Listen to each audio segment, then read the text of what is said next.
ನಾನು ಬ್ಲ್ಯಾಕ್ ಮೇಲ್ ಮಾಡಿ ಮಂತ್ರಿ ಆಗುವವನಲ್ಲ. ಮನೆಗಳಿಗಾಗಿ ಲೆಟರ್ ಕೊಟ್ಟು ಸುಸ್ತಾಗಿದ್ದೇನೆ. ಈ ಬಗ್ಗೆ ತನಿಖೆ ಆಗಲಿ ಎಂದ ಶಾಸಕ ಬಿಆರ್ ಪಾಟೀಲ್.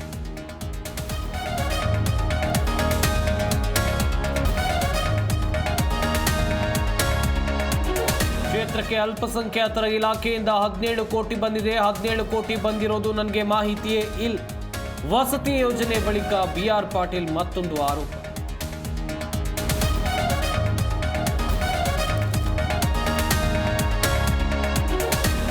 ಸರ್ಕಾರದ ಹೌಸಿಂಗ್ ಬೋರ್ಡ್ ಕಲೆಕ್ಷನ್ ಬೋರ್ಡ್ ಆಗಿದೆ. ವಸತಿ ಇಲಾಖೆಯಲ್ಲಿ ವ್ಯಾಪಕ ಭ್ರಷ್ಟಾಚಾರ. ಕಾಂಗ್ರೆಸ್ ವಿರುದ್ಧ ವಿಪಕ್ಷ ನಾಯಕ ಆರ್ ಅಶೋಕ್ ವಾಗ್ದಾಳಿ.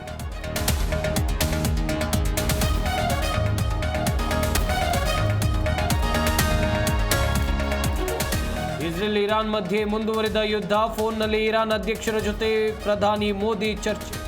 ಮಾತುಕತೆ ಮೂಲಕ ಬಗೆಹರಿಸಿಕೊಳ್ಳುವಂತೆ ಸಲಹೆ.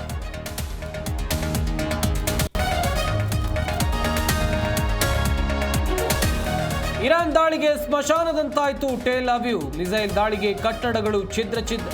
21 ಜನರಿಗೆ ಗಾಯ. ರಕ್ಷಣಾ ಪಡೆಗಳಿಂದ ನಾಗರಿಕರ ರಕ್ಷಣೆ.